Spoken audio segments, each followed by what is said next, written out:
요한일서 4장 7절에서 11절까지의 말씀입니다. 사랑하는 자들아, 우리가 서로 사랑하자. 사랑은 하나님께 속한 것이니 사랑하는 자마다 하나님으로부터 나서 하나님을 알고 사랑하지 아니하는 자는 하나님을 알지 못하나니 이는 하나님은 사랑이심이라. 하나님의 사랑이 우리에게 이렇게 나타난 바 되었으니 하나님이 자기의 독생자를 세상에 보내심은 그로 말미암아 우리를 살리려 하심이라. 사랑은 여기 있으니 우리가 하나님을 사랑하는 것이 아니요 하나님이 우리를 사랑하사 우리 죄를 속하기 위하여 화목제물로 그 아들을 보내셨습니다. 사랑하는 자들아, 하나님이 이같이 우리를 사랑하셨은즉 우리도 서로 사랑하는 것이 마땅하도다. 아멘. 한 이야기를 통해서 오늘 말씀을 시작하고자 합니다. 대략 한 20년 전에 한 시골에서 사역하시는 목사님을 만난 적이 있습니다. 그 목사님에게 고민이 근심이 있었습니다. 교회에 한 집사님이, 여집사님이 계신데 그 여집사님이 다방을 운영하는 겁니다. 카페 아닙니다. 다방을 운영하는 겁니다. 열심히 교회 나오시고 해서 서리 식사라는 직분은 줬는데 다방을 운영하는 것을 계속 업으로 삼고 계신 겁니다. 그런데 이 집사님이 가게에 아가씨가 새로 올 때마다 그분들을 모시고 교회에 등록시키는 겁니다. 그래서 목사님이 근심에 빠진 겁니다. 아시지 않습니까? 20년 전 시골에 있는 다방에 있는 그러한 일들이라 생각하면 성적인 문제와 엮여 있다는 거 너무나 잘 아실 겁니다. 그렇게 열심을 다하는 이 집사님을 바라보면서 어떻게 해야지 될까? 어떻게 해야 될까? 고민하는 것을 본 적이 있습니다. 마찬가지로 교회의 여러 가지 일들 중에 또 나쁜 일들 가운데 선한 일을 이루는 그런 성도들도 곧잘 보게 됩니다. 제가 이 말을 드리는 이유는 이겁니다. 자, 우리가 사랑하는 것이 우리 교회입니다. 그런데 사랑의 진정한 의미가 무엇일까를 한번 같이 고민해 보기를 소망합니다. 사랑은 항상 따르는 것이 있습니다. 하나님께서 우리를 사랑하실 때 우리를 무조건적으로 품어주시고 안아주시지만 그 이면에는 공의라는 사랑이 함께 담겨 있습니다. 그래서 오늘은 공의의 사랑이라는 제목으로 함께 말씀을 살펴보고자 합니다. 자, 교회와 기독교를 대변하는 단어 무엇입니까? 기독교를 한 가지의 단어로 요약하면 뭐라고 하죠? 사랑이라고요. 불교는 뭐라고 하죠? 자비라는 단어를 내세웁니다. 그만큼 기독교의 대표적인 단어가 사랑이고 기독교의 핵심이 사랑이라는 사실을 우리는 잘 알고 있습니다.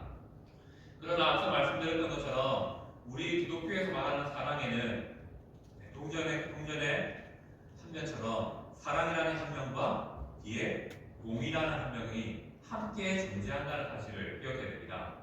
공의 역시 하나님의 사랑의 모본이라는 것을, 모습이라는 것을 우리는 기억해야 됩니다.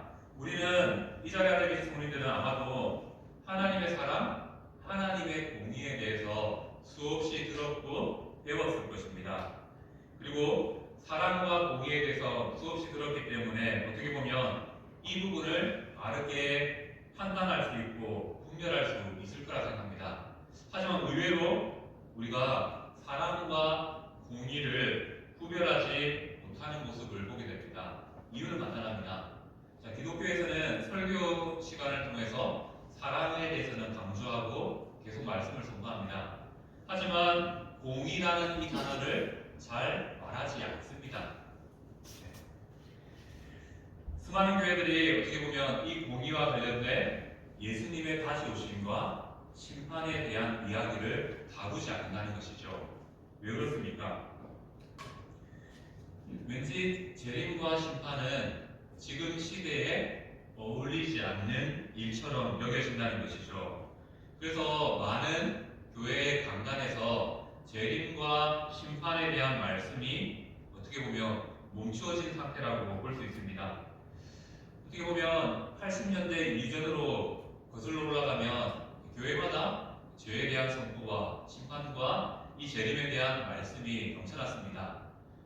우리가 조금씩 이제 풍족하게 사라지면서 여유 있게 사라지면서 우리나라 교회의 강단 가운데 재림과 심판의 말씀이 사라졌다는 것이죠.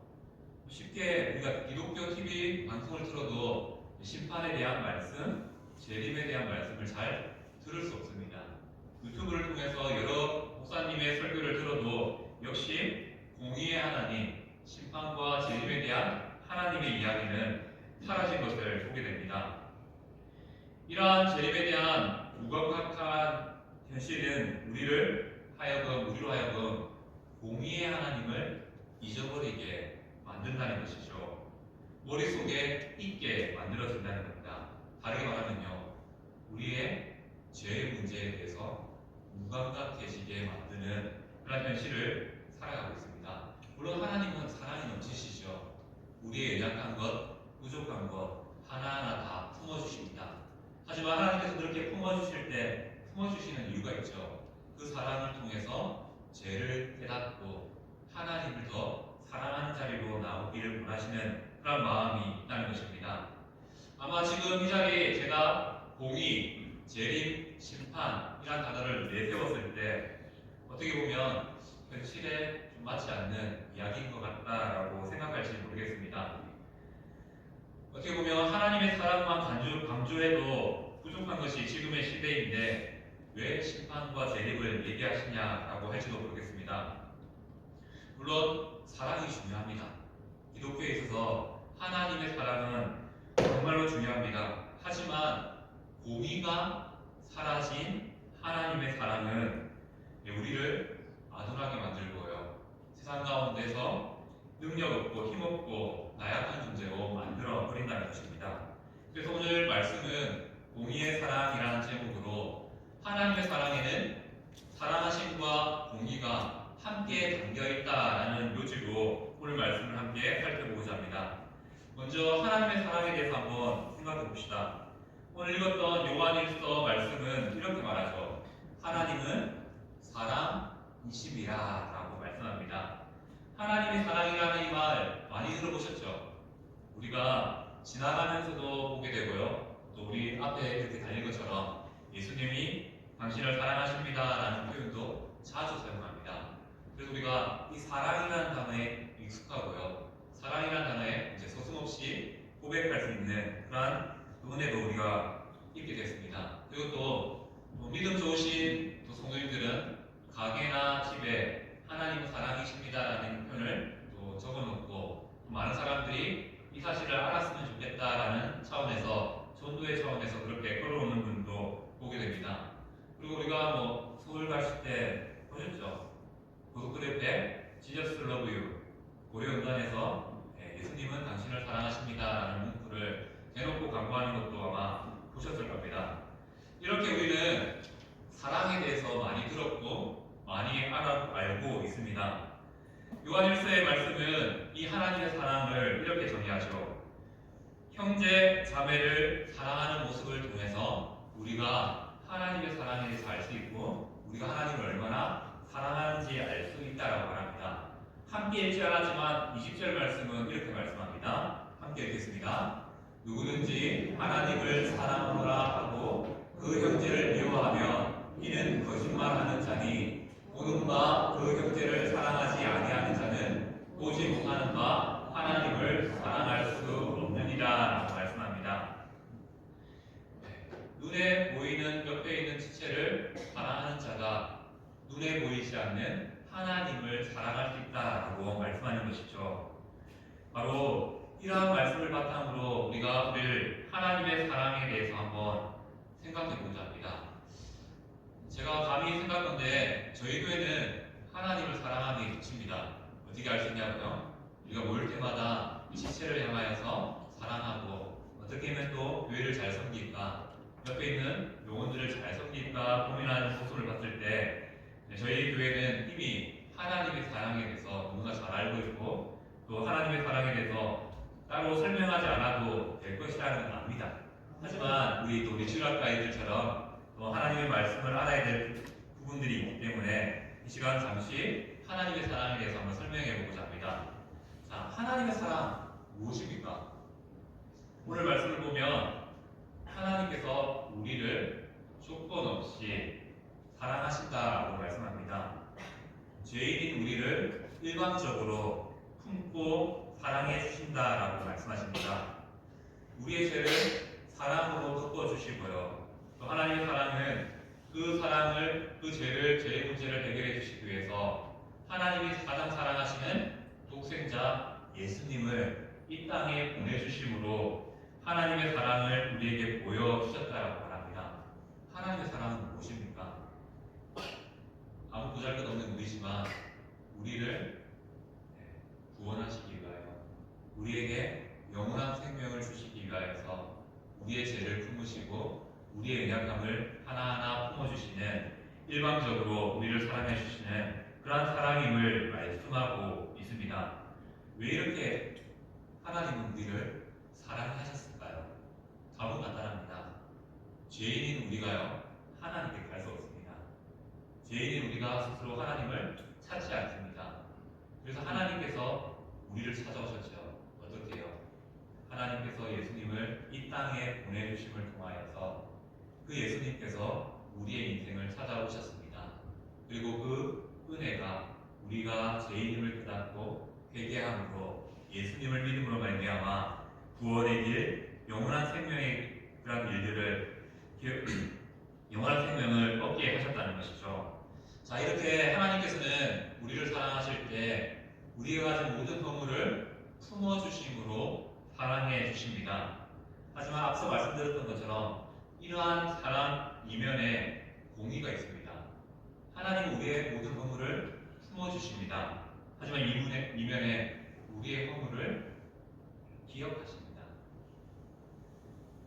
공의 역시, 이 기억하는 하나님의 사랑 역시 하나님의 사랑의 표현이라는 것이죠. 이렇게 하나님의 공의에 대해서 말하면 우리는 어떻습니까? 입을 다물 수밖에 없고요, 마음이 무거워질 수밖에 없습니다. 그만큼 공의는 무거운 주제이고, 또 우리에게 이 공의가 무거운 이유는 우리의 모습은, 연약함은 우리가 쉽게 자신의 잘못을 돌아보지 못함에 있습니다. 자기가 자신을 돌아보는 것이 결코 쉬운 일이 아니라는 것이죠. 언젠가부터 교회는 이 사랑을 강조하고 있습니다. 좋은 일이죠. 하지만 이러한 사랑의 강조는 공의를 사라지게 만들고 있다는 것이죠. 성도들이 범하는 죄악을 사랑이라는 이름으로 덮어버립니다. 그리고 일어나면 안 되지만 자살도 사랑이라는 이름으로 품으려고 합니다. 그리고 많은 중직자들의 믿음 없는 행동 역시 사랑이라는 이름으로 묻어버리려고 한다는 것이죠. 아마 이렇게 말하면 듣기 싫다라고 내색할 분이 있을지 모르겠습니다. 왜냐하면 우리는 그만큼 나의 잘못을 지적받는 일에 싫어함을 표현한다는 것이죠. 혹여나 말씀 가운데 내게 적용되는 말씀이 있으면 우리는 이렇게 말하죠. 목사님이 나한테 그런 말을 한다 라고, 일부러 한다라고 생각하는 경우도 있습니다. 물론 이 자리에 앉아 계신 성도들은 그런 분들 한 분도 없을 것입니다. 이렇게 말씀드리는 이유는 이겁니다. 한국 교회의 현실이 이렇다는 것이죠. 교회에는 반드시 있어야 될 세 가지가 있다고 말합니다. 종교개혁의 모토이기도 하죠. 무엇입니까? 첫 번째는 바른 말씀의 선포가 있어야 된다는 것이죠. 성경 말씀에 가감 없이 말하는 그러한 말씀의 선포가 필요합니다. 그리고 두 번째, 올바른 성례의 집행이 필요하다는 것이죠. 성례와 세례의 시행이 필요하다는데, 이것은 다른 말로 올바른 신앙교육이 교회에 필요하다는 것이죠. 더 나아가서 신실한 권징이 시행되는 것이 바로 바른 교회의 3대 표지입니다라고 말합니다. 하지만 한국 교회의 현실은 어떻습니까? 말씀은 넘쳐납니다. 그리고 성례도 시행되고 있지요. 하지만 권징이라는 이 제도가 있지만 이 권징이 사랑이라는 이름 아래 행해지지 않는다는 것이죠. 권징은 무엇입니까? 바로 하나님의 사랑으로 말씀으로부터 어긋난 성도를 다시 사랑으로 되돌리는 일이 권징입니다. 바로 공의를, 하나님의 공의를 시행하는 거죠. 그런데 이러한 하나님의 공의가 시행되는 번징이 어느 순간부터 사라졌습니다. 왜 그렇습니까? 나에게 벌을 준다고? 그럼 나는 다른 교회 갈래. 이렇게 쉽게 할 수 있기 때문이죠. 내가 창피한 일을 하면요, 그냥 자신이 알아서 번징도 행하기 전에 다른 교회로 옮겨버리는 그런 모습을 보게 됩니다. 이런 것들이 어떻게 보면 상처 주지 않는 부분에서는 합당하다라고 여겨질 수 있겠지만, 다르게 생각하면요, 우리가 그만큼 죄에 대해서 무감각해질 수 있다는 것을 말씀하고 있습니다. 자, 성경을 한번 볼까요? 하나님의 공의가 어떻게 나타났습니까? 에덴 동산에서 아담은 하나님이 하지 말라 하는 죄를 짓게 됩니다. 무엇이죠? 선악을 알게 하는 실과의 나무를 먹게 됩니다. 그로 말미암아 하나님의 공의가, 하나님의 심판이 시행되게 됩니다. 어떻게 시행됩니까? 아담과 하와가 에덴 동산에서 영원한 생명을 얻을 수 있는 생명수 나무가 있었기 때문에 그 실과를 먹지 못하게 하시기 위해서 에덴 동산에서 쫓겨나게 됩니다. 그리고 아담은 어떤 벌을 받게 되죠? 평생 일해야 먹고 살 수 있습니다. 하와는 아이를 낳는 고통을 얻게 되었습니다. 이렇게 아담과 하와에게 하나님의 공의가 나타났습니다. 그것뿐입니까? 하나님께서 쫓겨난 이 백성들이 이 땅을 살다 보니까 어떤 일이 일어납니까? 사람들 사이에 세상에 죄가 만연하게 가득 차게 되었습니다. 그래서 하나님은 노아의 시대에 홍수를 통해 세상의 죄악을 심판하시는 하나님의 공의를 보여주셨습니다. 그것뿐입니까? 이스라엘 백성들이 출애굽할 때 하나님 반대편에 선 이스라엘 백성들이 하나님 반대편에 선 적이 있습니다. 그때 어떻게 하셨습니까? 죽음이라는 즉각적인 심판을 통해서 하나님의 공의를 보여주셨습니다. 신약 성경도 마찬가지죠. 우리가 잘 알고 있는 초대교회 아나니아와 삽비라, 이 두 사람들은 어떻게 하셨죠? 그들이 하나님께 모든 것을 드리겠습니다 다짐했습니다. 그런데 마음에 욕심이 생겼죠. 좀 내가 챙겨야겠다. 그 마음에 하나님께서는 즉각적으로 심판하시는 하나님의 공의를 보여주셨습니다. 이렇게 성경은 하나님의 공의에 대해서 말씀하시죠. 감사한 것은 이것입니다. 성경에 나오는 이러한 하나님의 공의가 우리의 삶에는 실제적으로 즉각적으로 심판하시는 방법으로 나타나지 않는다는 것이죠. 물론 여러 성도의 간증을 통해서 내가 잘못했을 때 하나님께서 이렇게 벌 주셨다, 나를 돌리셨다라는 간증도 듣게 됩니다.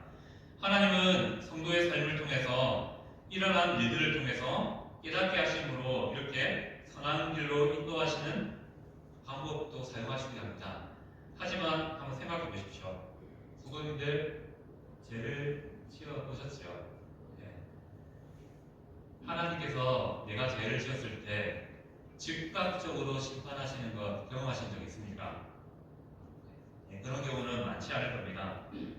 이것은 하나님께서 우리를 사랑하지 않기 때문에 우리를 심판하지 않는다 아니지요.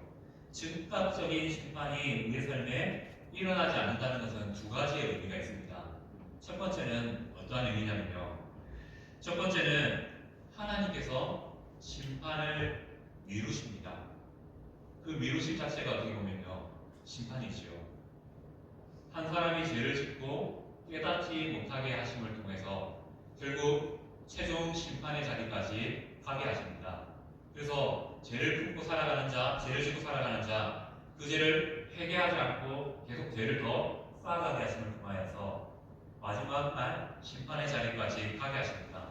그래서 하나님께서 우리의 죄에 대해서 침묵하신다고 우리는 가만히 있으면 안 됩니다. 그것 자체가 하나님께서 우리에게 주시는 현재의 심판이기 때문입니다. 나중에 봐라, 네가 후회하는 날이 오게 될 것이다 라고 말합니다.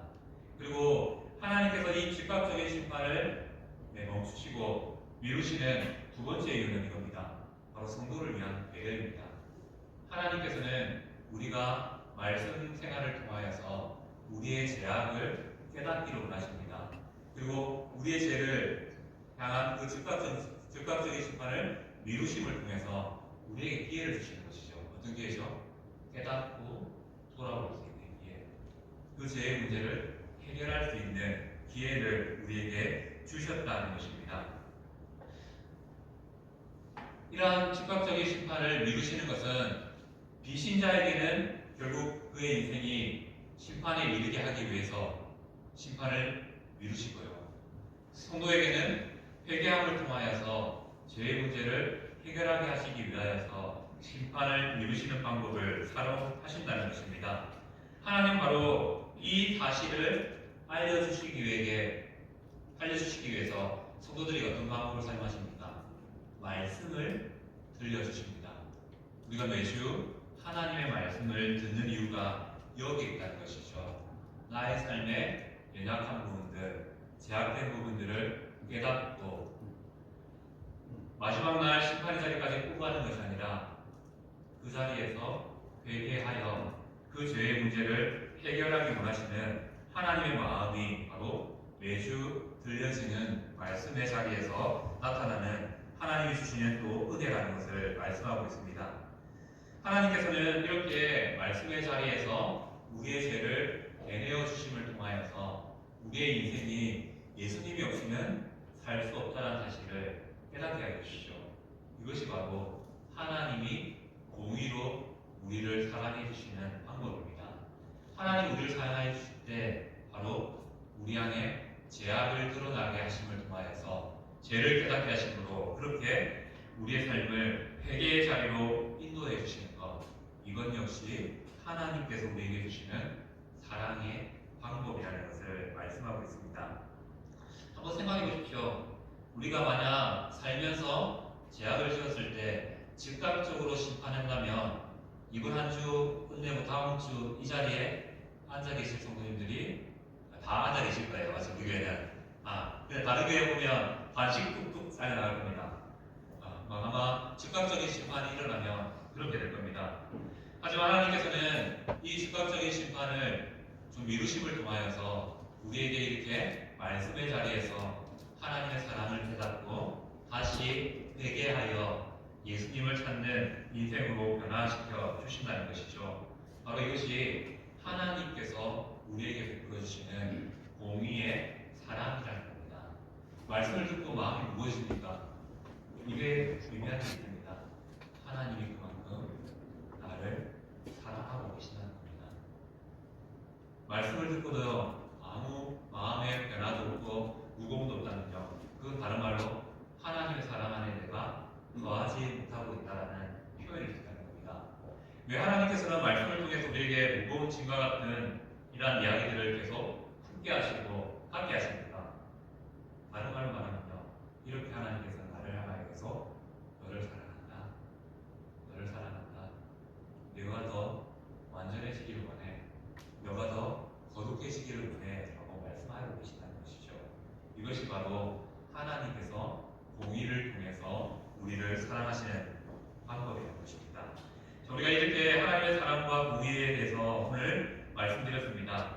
그런데 우리가 이러한 하나님의 사랑과 공의를 말할 때 우리 안에 오해가 나타납니다. 실수가 나타납니다. 어떤 실수, 오해를 가지고 있냐면 첫 번째는 하나님께서 나의 죄를 용서하셨지요. 그래서 우리는 아멘으로 받고 은혜 가운데 서게 됩니다. 그런데 우리가 거기서 멈춰버린다는 거죠. 회개의 진정한 의미는 무엇입니까? 하나님께 구하여 하나님으로 말미암아 용서받습니다.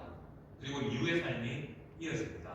나의 삶의 죄의 자리로 돌아가서 그 죄의 자리를 정리하는 것이 회개에 담겨진 의미라는 것이죠.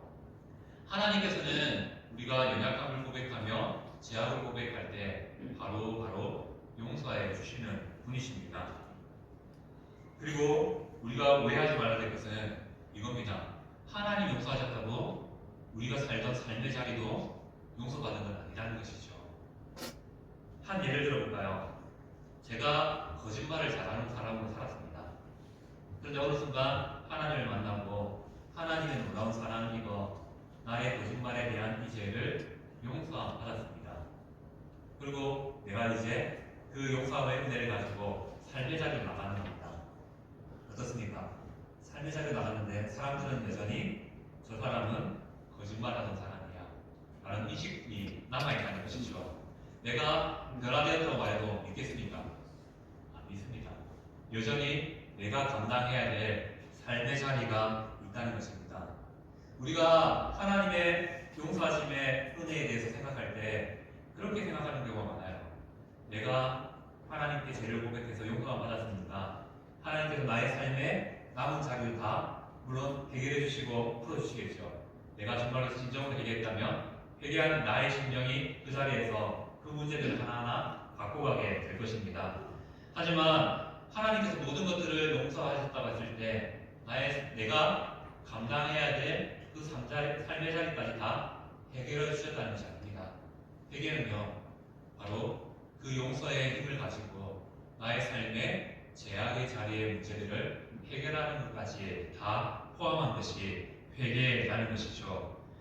내가 이전에 제약된 모습으로 살았던 사람들의 인식은 내가 감당해야 될 부분이고 내가 조금씩 하나님의 말씀에 사람으로 살아가는 중에서 바꾸어 가야 될 그러한 현실이라는 것을 깨달아야 됩니다. 이 사실을 통해서 우리가 또 깨달을 수 있는 지혜가 있습니다. 성도들이 바로 죄에서 떠나야 될 이유가 여기에 있죠. 신앙이 연약한 성도들은 노망이 있습니다. 어떤 노망이냐면 죽기 전에 예수님을 잘 믿고 죽는 것. 세상에서는 내 마음대로 살다가 죽기 전에 예수님 믿고 천국 가면 좋겠다라는 그런 헛된 기대와 바램들을 가지고 사는 사람들이 가끔 있더라고요. 믿고 죽는 사람에게 심판이 없다라고 생각합니다. 물론 지옥과 천국의 심판은 없을 겁니다. 하지만 모든 사람은 하나님 앞에 예수님 앞에 서는 최종의 심판이 있다는 것이죠. 내가 얼마나 예수님 믿는 사람으로 열심히 살아왔는지 칭찬받는 자리가 바로 최후의 심판이 자리가 될 것입니다. 그리고 내가 얼마나 죄 가운데 거하면서 살아가는지 묻게 되는 자리가 바로 심판의 자리가 될 것입니다. 그래서 우리가 하루라도 빨리 예수님을 믿어야 될 이유는 어디 있습니까? 나의 삶에 그만큼의 죄의 무게를 줄여야 되기 때문입니다. 죄의 무게를 줄여야 된다는 것이죠. 또 우리가 하나님의 사랑과 공의를 말할 때 두 번째 이런 실수를 범해서는 안 된다는 것입니다. 하나님과의 공의와 사랑이 두 가지 측면이 있기 때문에 우리는 두 가지의 측면을 곧잘 적용하게 됩니다. 현재 한국교회가 어떻게 보면 많은 부정적인 평가를 받게 되는 이유는 기독교인들에게 이 사랑과 공의에 대한 잘못된 적용이 나타나기 때문이 아닐까라고 생각이 됩니다. 이 말이 좀 어렵죠? 좀 간단하게 한번 정리해볼까요? 강한 자에게는, 나보다 강한 자에게는요, 사랑을 말합니다. 근데 나보다 약한 자에게는요, 공의를 말하죠. 나보다 좀 강한 사람들에게는 그래도 우리가 예수님의 사랑으로, 하나님의 사랑으로 그 사람을 이해되지 않겠냐라고 말합니다. 하지만 나보다 약한 자를 향해서는 하나님의 말씀이 이런데 어떻게 그럴 수 있느냐라고 말하는 그런 모습이 나타난다는 것이죠. 우리가 흔히 사용하는 말 중에 죄는 미워하되 사람을 미워하지 말라라는 말을 수없이 들어봤습니다. 하지만 우리는 어떻게 이것을 적용합니까? 나보다 강한 자에게는 사랑을, 나보다 약한 자에게는 공의를 말하는 어리석음이 나타나기 쉽다는 것이죠. 사람의 위치를 보고 그에 대해서 평가하기 쉽다는 겁니다. 좋은 일은 아니지만 그렇다는 것이죠. 한국교회에 나타난 안타까운 문제 중에 하나는 뭐냐면 교회의 중직자의 문제 앞에서는 모두가 사랑으로 우리가 통과됐다라고 말합니다. 하지만 연약한 성도 교회를 보면요 어떻게 말합니까? 공의를 말합니다. 다르게 말해볼까요? 큰 교회 목사님이 사역자가 실수를 범하면요 사랑으로 통과됐다. 그 밑에 딸려진 얼마나 많은 영혼들이 있느냐라고 말합니다. 하지만 시골의 작은 교회에 사역자가 잘못을 하면 어떡합니까? 이런 죄를 지을 수가 있느냐라고 말할 수 있다는 겁니다. 이렇게 우리는 공의와 사랑의 적용에 있어서 실수를 범해서는 안 된다는 것이죠. 공의를 착각해서는 안 된다는 겁니다. 공의도 하나님의 사랑이라는 것이죠.